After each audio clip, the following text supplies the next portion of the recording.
Hello guys, good morning. Welcome back sa aming channel. Ayan guys, pakita ko ulit sa inyo kung ano ang natapos na ulit na nagawa dito sa ating bahay. Ayan, hindi ko pa may mga ligpitin pa pero nakapaglinis na ako. Naglinis na po ako dyan. Ayan, may cabinet na tayo. Binuksan ko lang siya kasi para matuyo pa yung pintura niya. Ayan ang ating cabinet. Diyan lang ang cabinet natin. Hindi ako maglalagay dito. Yan. Tapos, yan, medyo makalat pa kasi hindi pa tayo nag-aayos. Linis pa lang muna ang aking ginagawa.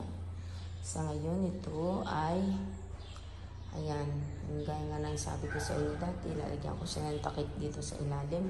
Pero, ganyan lang siya. Hindi ko nalalagyan ng yung may plywood pa dyan, hindi na. Ganyan lang siya guys. Magkalapit naman yung yung kulay ng tiles at kulay ng ating cabinet. Nahirapan ako magpili ko anong kulay ang aking ilalagay diyan.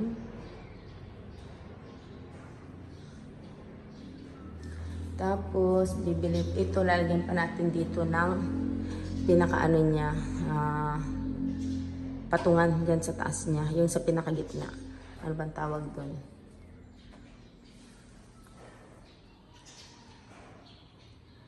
Ayun, nakapag-dinis din ako kahapon ng mga bintana, kulang na lang ng kortina. Ang kakabit natin dyan, blinds na lang ang aking kakabit dito sa aking mga bintana. Nakapag-order na ako. Tapos yung mga pintuan yan, nahugasan ko na sila.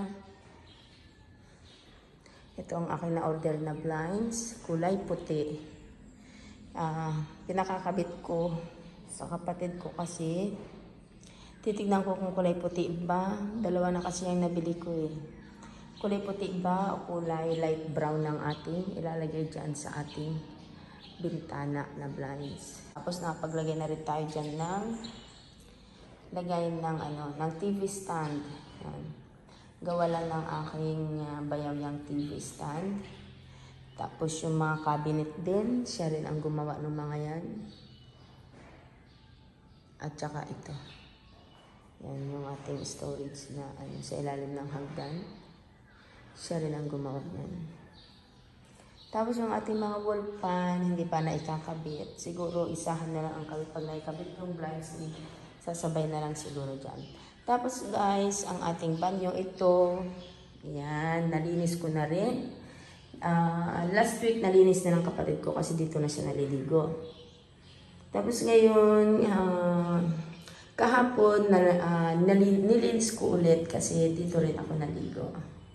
Yan, masarap siya maligo kasi malawak. Yan siya. Tapos, maglalagay pa ako dyan ng ibang mga gamit. Dito, manabili na rin ako ng salamin. Para dyan na salamin, nakabili na ako. Ikakabit na lang natin. Ayan. Pwede nang maligo dito. Ako'y nakaligo na kahapon. Ayan, nakapag-shower ako rito. Ayan. Kung gusto mo rin naman ng timba, ayan. Timba ng pintura. Kung gusto mo ng timba, magtabok ka. Ayan, di ka. Tapos ito, ang lakas nito. Ang lakas ng spray nito. Grabe. Tapos yung aking bowl yan, maganda rin siya. Tapos ito, liguan ng aking mga apo. Lagyan natin dito. Liguan yan ng aking mga apo. Mga kasilan na sila. Dito sila nag-i-stay. Dito nila pinaliliguan yung kanilang mga anak kasi medyo maluwag-luwag kasi doon sa taas, doon sa bahay ko. At ang ating sahig, nakapaglinis na ako, nakapag-map na. Kaya lang, may mga patsi-patsi na kailangan tanggalin natin. Ayun guys, may nagbigay ng ulam. Binigyan ako ng aking pamangkin. Si Pakito. Yan, nagbigay si Jeline. Asawa niya si Jeline. Nagbigay sila ng ngayon, munggo na may patola. Ang bango niya. Kaya lang di pa tayo pwede kumain kasi fasting tayo. Ayan. Kahapon nakapag-vacuum na rin ako. Kaya may vacuum ako dyan. Tapos itong mga bakal na yan, mga reels na yan, nakapagpunas na rin ako. Napunasan ko na yung mga yan. Ayan, punas na lahat yan. Pati mga dingding, napunasan ko na. Mag-uupasan na ako ng tagalinis. Sabi kong wala naman akong ginagawa. Ako na lang maglilinis. Kaya ako na lang yung naglinis dyan sa mga dingding na yan. Kaya pa naman. Kahit fasting. Ramadan kasi ngayon, guys. Tapos, kulang pa tayo ng isang ilaw doon. Magagawa pa ng hagdan para malagyan yun. So, ayan guys. Ito pala guys. Ito. Dati ko itong center table doon sa taas. Sa kapatid. Sa akin ito. Tapos, binigay ko sa kapatid ko. Ngayon, nakabili siya ng bago. Tapos, ang problema nga lang, yan ingat-ngat ng aso. Ay, aso. Oo, yung ingat-ngat ng aso nila. Yan, kaya nabakbak yan. Mahinang klase lang naman yung ganito ano lang naman ito. Yung, nakalimutan ko kung anong tawag dyan yung kahoy na yan. Kaya madali siyang mabakbak.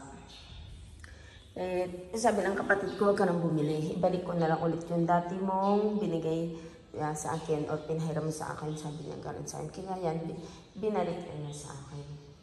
Tapos, binigyan na rin ako ng isang kalahating kaban ng bigas. May kasamang kalahating kaban ng bigas yan. Kaya, dinala ko na rin dito. Gano'n din naman. Magsaing-saing din kami dito. Magluto-luto rin. Yan guys, hanggang dito na lamang ulit ang isa ko na namang vlog. Huwag sana kayo magsawa na manood sa aming mga video. Susunod po tayo. Mag-upload ako ulit sa susunod na mga araw. Ito pala guys ay matagal nang tapos tong ating bahay. Puro ano na lang. Kinukumpleto na lang. Eksaktong 2 buwan siya noon nung natapos. Eksaktong 2 buwan. Na natapos na lahat-lahat. Bali, ang medyo nagpatagal lang yan yung pagkagawa ng mga cabinet, yung mga tagpi-tagpi ng mga pinto-pintura, ganun. Yun lang naman. Pero matagal na natapos ito. 2 buwan siya noong, kailan ba? Kasi January, February, March 13. 2 buwan siya noong March 13. Tapos ngayon, hindi ko kasi tawag dito, hindi ko na-i-vlog, hindi ako nakapag-vlog araw-araw kasi, kaya medyo late ang aking pagkuha. Yan. Pero 2 buwan tapos ito guys. Lahat, kompleto siya. Yun lang yung nagpatagal, yung mga kulang-kulang lang, yung mga tagpi-tagpi, sabi ko nga sa inyo. Yung mga kinakabit-kabit dyan, yung mga turnil-turnil yun. So yun guys, hanggang dito na lamang ulit ang sa aking vlog. Maraming salamat sa inyong lahat, sa inyong suporta. Bye, salam. God bless everyone. Ingat po tayo palagi. Shukran, kitir.